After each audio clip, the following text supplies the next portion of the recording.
pumapasok sa iyong isipan 'pag naririnig mo ang bansang India? Siguro ay pumapasok sa iyong isipan ang mga lalaking madaming balbas, may maitim na balat at nakasakay sa motor. Ano nga ba ang nakagawian nating mga Pilipino na itawag sa kanila? Bombay. Bukod dito, marahil napasok din sa iyong isipan ang mga nagkalat na videos tungkol sa Indian street food, kung saan may iba-ibang komento ang mga tao sa ating bansa maging sa ibang lugar tungkol sa aspetong kalinisan ng kanilang pagkain. Hindi naman sa pagiging bias, pero ako'y personal na nakahalubilo na ng iba't ibang Indians noong ako'y napatira sa ibang bansa.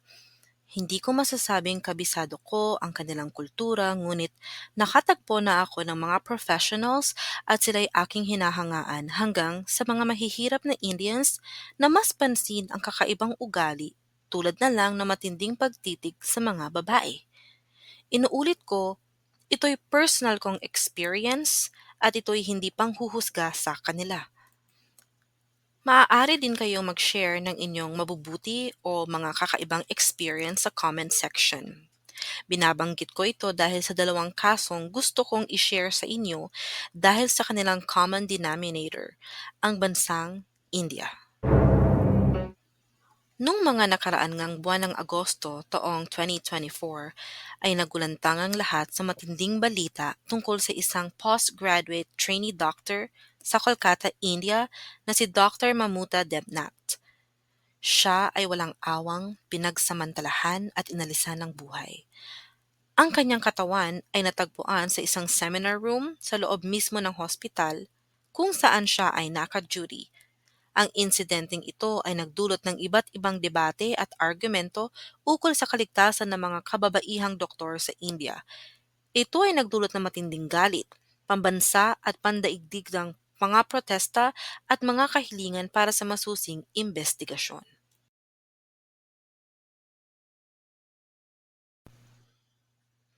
Noong gabi ng August 8, 2024, naghapunan ng biktima kasama ang kanyang mga katrabaho at nagpahinga sa isang seminar hall matapos ang 36 hours na duty sa hospital. Bandang 2:00 ng madaling araw ay may bumisita pa kay Dr. Mamuta para i-discuss ang treatment ng isa niyang pasyente. Mga bandang 2:30 ay nakatanggap din siya ng mensahe galing sa kanyang pinsan at siya nga ay sumagot pa dito at sinabing normal naman ang lahat. Bandang 3:00 ng madaling araw, isang hospital staff ang nakakita na siya ay natutulog at nakakumot pa ng kulay pula. Dito din inaakala ng mga pulis na siya'y pinasok na ng salarin. Bandang 9:30 ng umaga kinabukasan, natagpuan ang kanyang katawan sa seminar hall na halos hubad at duguan.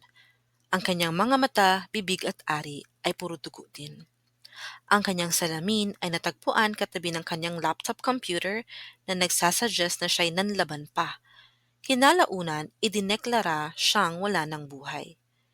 Sa una, ipinaalam ng mga otoridad ng kolehiyo sa kanyang pamilya na siya ay nagpakamatay. Ngunit nang isinagawa ang autopsy noong August 9, napag-alaman na ito ay isang kaso ng hindi natural death.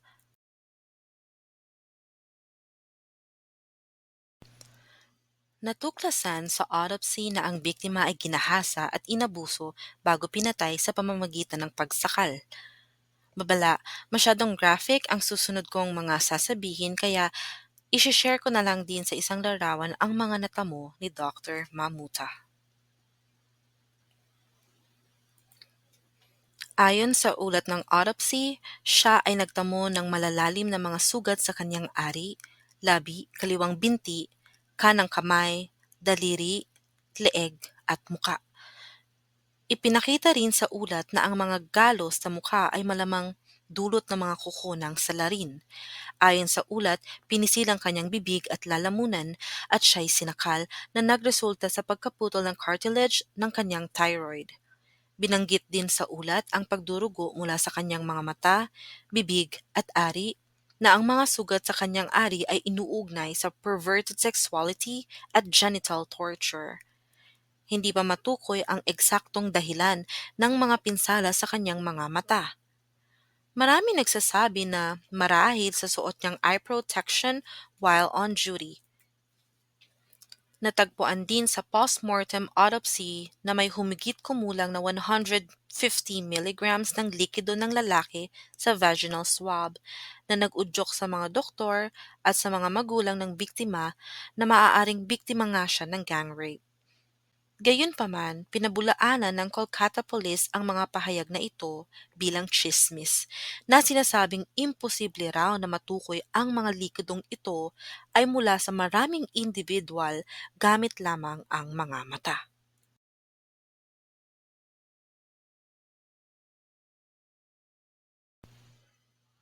Matapos ang investigasyon, inaresto ng pulisya ang isang suspect na isang civic volunteer na si Sanjay Roy. Siya ay nakita sa CCTV footage na pumasok sa emergency building ng 4:00 ng madaling araw na suot ang isang Bluetooth device sa kanyang leeg. Nang siya ay lumabas pagkatapos ng 40 minutes ay hindi na niya suot ang earphone na ito na natagpuan nga sa scene of the crime. May nakita din ng mga scratch marks sa kanyang katawan, pati na din ng dugo at kuko ng biktima. Ayon sa Kolkata Police, ito ay umamin ukol sa krimen. Isinagawa ang isang psychoanalysis test sa akusado ng Central Forensics Science Laboratory sa Delhi sa kahilingan ng Central Bureau of Investigation. Ayon sa mga opisyal na nakapanayam, hindi siya nagpakita ng pagsisisi at kalmado niyang ikinuwento ang pangyayari. Ipinadala siya sa 14 days na judicial custody noong August 23. Si Sanjay ay inilalarawan bilang isang babaero at domestic abuser. Siya din ay inilalarawan na madaming koneksyon. May mga pagkakataon bilang civic volunteer sa Kolkata Police's Disaster Management Group ay nadedestino siya sa mga police outpost sa RG Car Hospital. Kaya napakadali na sa kanya maglabas-masok dito. Bukod dito, siya din ay nakakatanggap ng 5 litro ng gasolina araw-araw na pwede niyang gamitin sa kanyang police motorcycle or pang personal na gamit. Nagsagawa din sila ng polygraph test dito kasama na din ang dating principal ng kolehiyo na si Sandip Kumar Ghosh. Dito nga napatunayan na maraming hindi pagkakatugma-tugma ukol sa kanilang salaysay tungkol sa araw ng krimen. Nagsampa rin sila ng laban dahil sa mga financial irregularities at katiwalian sa hospital, pati na din ang posibilidad ng korupsyon. Noong September 14, 2024, inaresto ang dating principal ng RG Car Medical College na isa ding orthopedic surgeon na si Sandip Ghosh at si Abhijit Mondal, ang station house officer ng Tala Police Station. Si Ghosh ay inakusahan nga ng pagkakasangkot sa pagkakaantala ng pagsampa ng FIR o First Information Report at maling paghawak ng mahahalagang ebidensya sa kaso. Ito ang kanyang ikalawang beses na pagkakaaresto. Una siyang inaresto dahil sa mga financial irregularities na walang kinalaman sa hospital. Samantala, inakusahan naman si Mondal ng pakikialam sa ebidensya at paglihis sa investigasyon ng mga investigador. Nito ngang nakaraang September 20th, ayon sa website na Pakistan Today, tuluyan nang ni-revoke ang lisensya ni Sandip Ghosh at hindi na siya makakapag-practice pa ng pagiging doktor.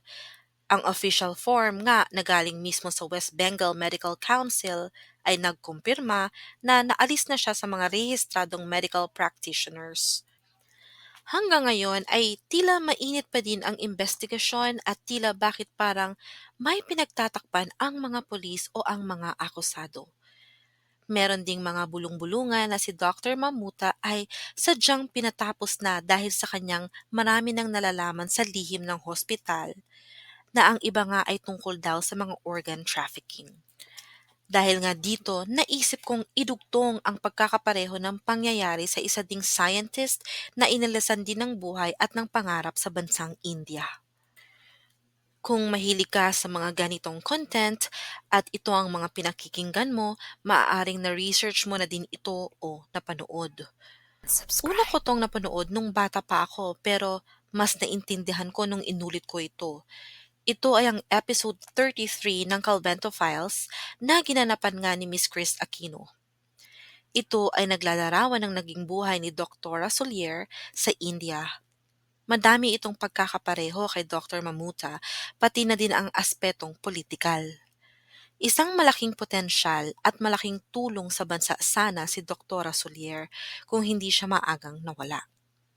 Hindi din ito nabigyan ng hustisya. Naaalala ko pa nga na kahit sa fortune teller ay humingi ng tulong ang pamilya, maresolba lang ang hustisya para kay Dr. Solier.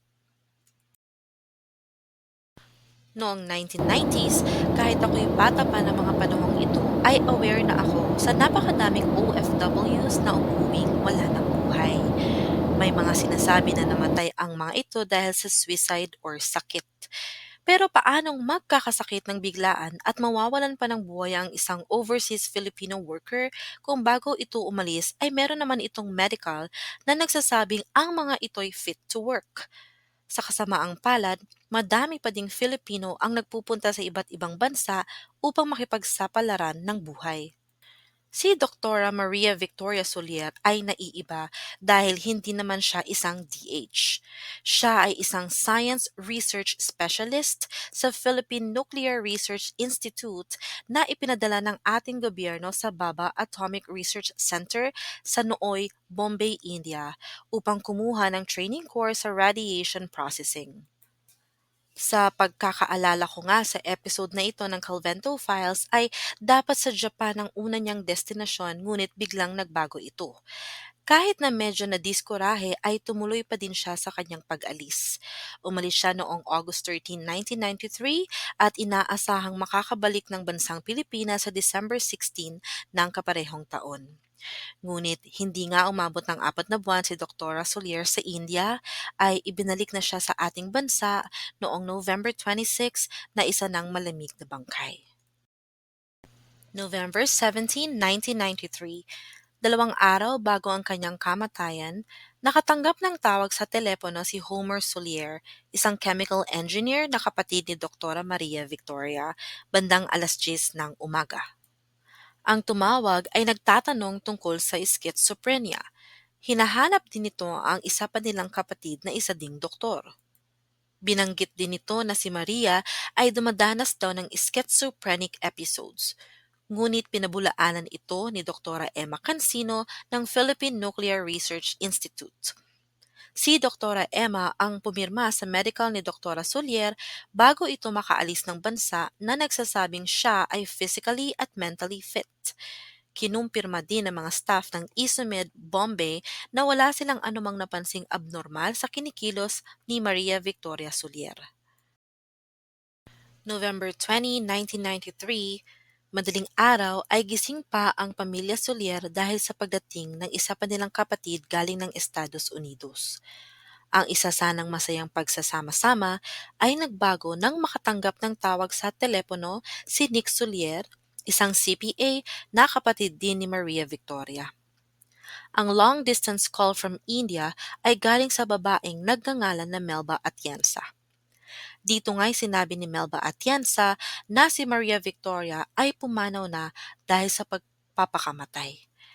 Ayon kay Melba, si Maria Victoria ay nakita na lang na isa ng malamig na bangkay.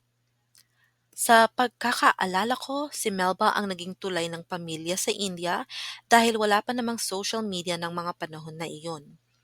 Ngunit si Melba ay ayaw din namang madamay sa kung anuman ang dahilan ng pagkakamatay ni Maria Victoria.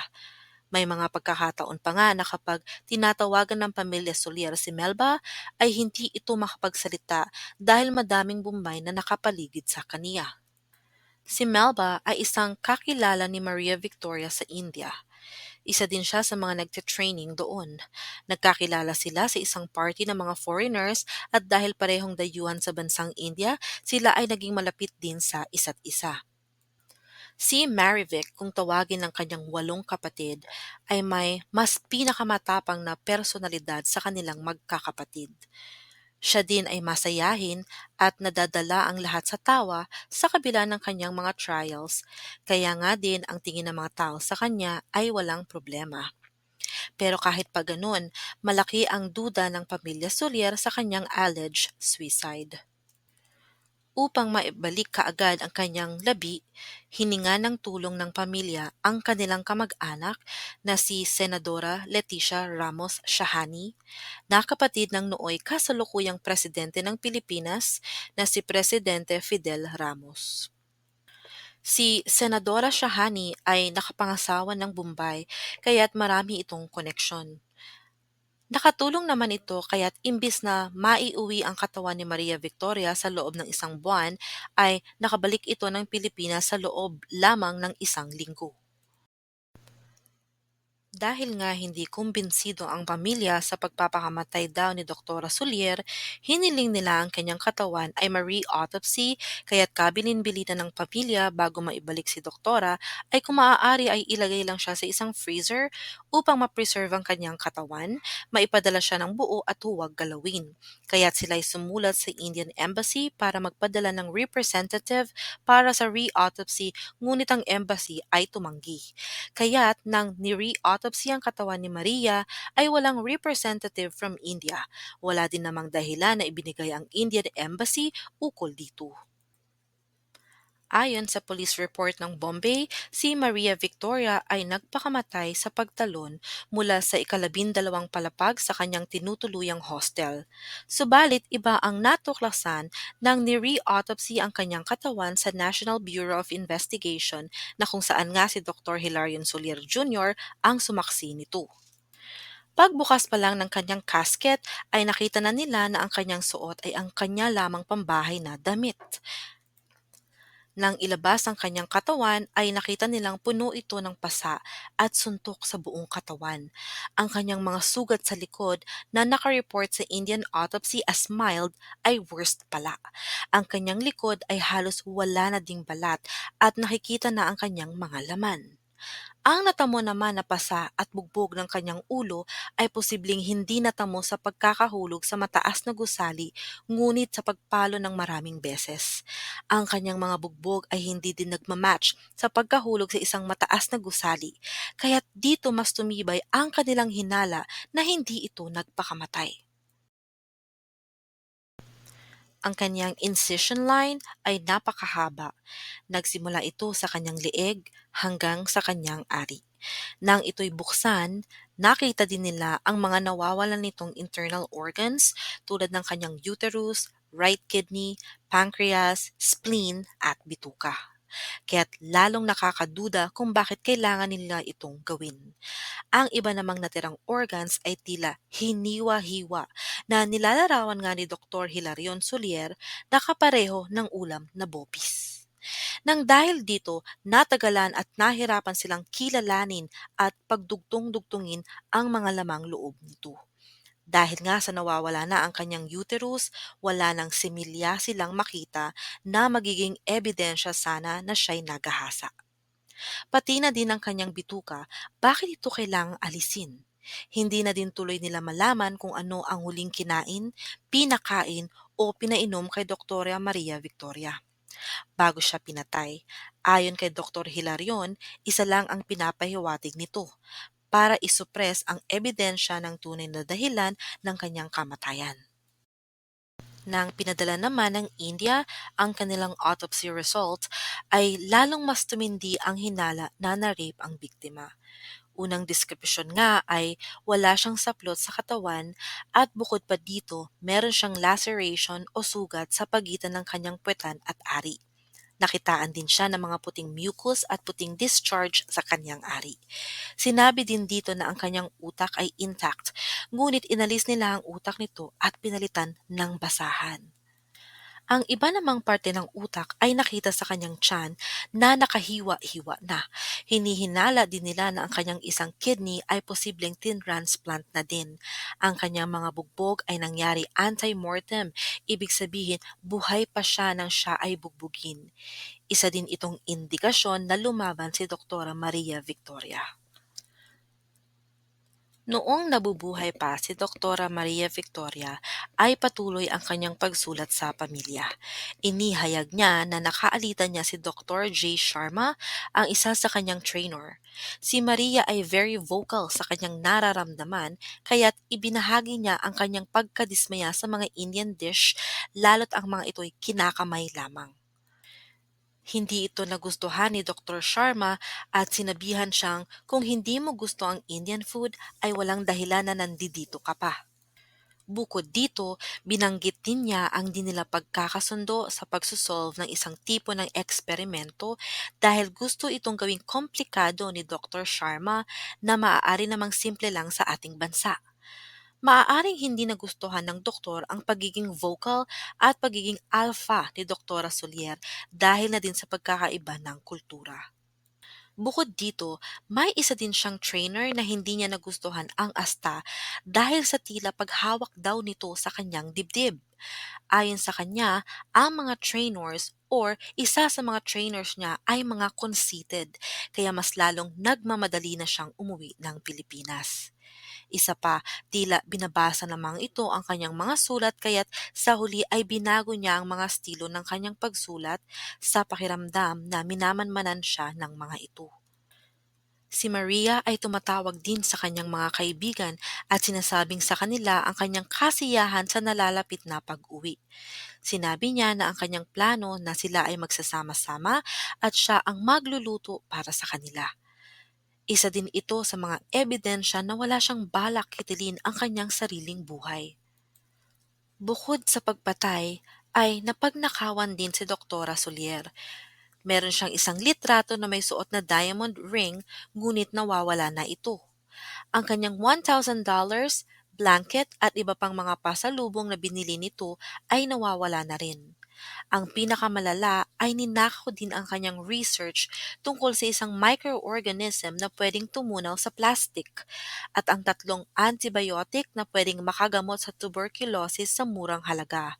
Ang lahat ng kanyang mamahaling damit ay nawala din.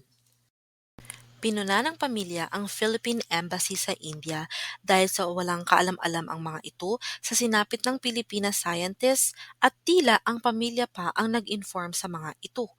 Sa makatuwid tuwing tumatawag ang pamilya Solier sa Embahada ng Pilipinas sa India ay walang sumasagot sa telepono ng mga ito na tila ba walang katao-tao. Ayon nga kay Dr. Hilarion, hindi na siya magtaka kung bakit ang kanyang kapatid ay nawalan ng buhay dahil ang embahada ng sarili nating bansa na nasa India na dapat nagpoprotekta sa mga taong katulad ni Dr. Maria Victoria ay tila hindi maaasahan. Pinasalamatan naman nila ang NBI sa napakalaking tulong ng mga ito sa kanila pati na din ang DOJ. Pagkatapos nila ipakita ang lahat ng ebidensya pati mga dokumento, sinabi ng mga ito na karapat-dapat kumilos ang DFA at kinakailangan nilang mag-file ng aksyon ng diplomatikong protesta. Ayon sa kanila, ang kasong ito ay dapat hukayin pa ng husto at magkaroon ng reinvestigation. Ayon din sa kanila ay dapat pati ang mga media at press ay kasali sa investigasyon upang mas maipakita ang tunay na nangyari ng walang halong bias. Tinawagan nila ang DFA, ngunit ilang beses silang natanggihan kausapin ang nooy secretary ng DFA na si Secretary Romulo. Ang pinakausap lang sa kanila ay sina Undersecretaries Macaranas at Pedro Chan. Dito nga'y sumingit na sa eksena si Ranjit Shahani, ang asawa ni Senadora Leticia Ramos Shahani. Pinatawag nito ang representative ng DOJ, NBI, DOH at PNRI at inimbita ang mga undersecretaries upang mas mapabilis daw ang kaso. Ngunit sinabihan silang huwag makipag-usap sa press sa kadahilanang ma-prejudice ang kaso. Pinagbantaan din sila na kung hindi sila tutupad sa usapan ay walang mangyayari sa kaso. Sumunod naman ang pamilya ngunit pagkatapos ng 3 meeting ay sinabihan sila na wala daw pondo ang gobyerno at hindi na daw pwedeng imbestigahan ang kaso ng kanilang kapatid. Dito nga nadiskubre ni Dr. Hilarion Soulier at naisip na wala nga silang makukuhang tulong sa gobyerno sa kabila na si Dr. Maria Soulier ay isang government pensioner at government scholar. Hindi nila lubos matanggap na hindi pala sila iintindihin ng gobyerno sa kabila ng sila'y may mga pinag-aralan at ang kanilang ama ay isa ding judge. Lumapit ang Gabriela sa Soulier family upang makatulong din sa kanila. Ang isa na nga dito ay ang paglunsad ng rally sa Mendiola upang madinig ng pamahalaan ng Pilipinas na ang pagkamatay ni Dr. Maria Victoria Soulier ay karapat-dapat mabigyan ng hustisya. Ngunit matapos ang protesta ng Gabriela, sila ay pinatawag ng DFA para sa isang dialogue. Doon nga nakita nila ang presensya ng Vice Governor ng Pangasinan na si Ranjit Shahani na kanilang pinagtataka kung bakit kinakailangan na nandoon. Ayon sa Gabriela, pinapahayag sa dialogue na ang gobyerno ay gumagawa daw ng aksyon sa kamatayan ni Maria Victoria. Dito binanggit ni Undersecretary Macaranas ang tungkol sa uterus ni Maria Victoria Soulier na pinadala pabalik ng bansa ng Indian government sa DFA. Sinabi din ni Macaranas na hindi niya alam kung ano ba talaga ang gusto ng pamilya Soulier. Binanggit din ni Shahani na ang Pilipinas ay inaalagaan ang diplomatikong relasyon ng Pilipinas sa gobyerno ng India. Ayon din kay Shahani ay nasisira na daw ang relasyon ng India at Pilipinas. Hindi ba't ang diplomatic ties nga dapat ang nakakatulong sa mga ganitong kaso ng mga pinapatay na DH, OFW at sa kaso ni Dr. Maria Victoria Soulier? Ngunit sa nakikita ng lahat, para bang mas importante pa ang diplomatic ties kesa sa buhay na nawala. Sa pagkawala nga ni Maria Victoria, mas pinaniniwalaan pa ng DFA ang report ng Bombay Police at ito'y nagdulot ng todong sakit sa pamilya Soulier. Para sa kanila, parang pinatay muli si Dr. Maria Victoria Soulier. Patuloy ang paglaban ng pamilya hanggang sa makatanggap sila ng mga threat lalo na galing kay Ranjit Shahani. Sinisita nito ang kanilang protesta at sinabi pang kung hindi sila titigil ay ipaaalis ang kanyang ama bilang judge. Pinabulaanan naman ito ng Vice Governor Ranjit Shahani at sinabing sympathetic siya sa pamilya ng nasawi. Ang Gabriela ay patuloy na tumulong sa pamilya at nais nilang makamit ang hustisya para kay Doktora Maria Victoria Soulier. Ngunit ang ating gobyerno ay tila takot sa diplomatic tension. Ang hiling lang ng pamilya ay isang diplomatic protest pero hindi sila nadidinig o napagbibigyan. Nakakalungkot na ang mga bansang pinagtatrabahuhan ng ating mga kababayan ay mababa ang tingin sa atin. Ang tingin nila sa ating mga Pilipino kaya nagpupumalit na magtrabaho sa ibang bansa ay dahil sa tayo daw ay mga gutom at tayo mahihirap kaya ang pagtrato nila ay gayon na lamang.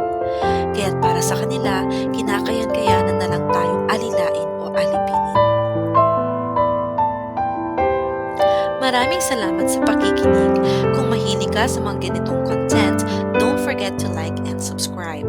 Marami pong salamat at lagi pong mag-iingat. Like and subscribe.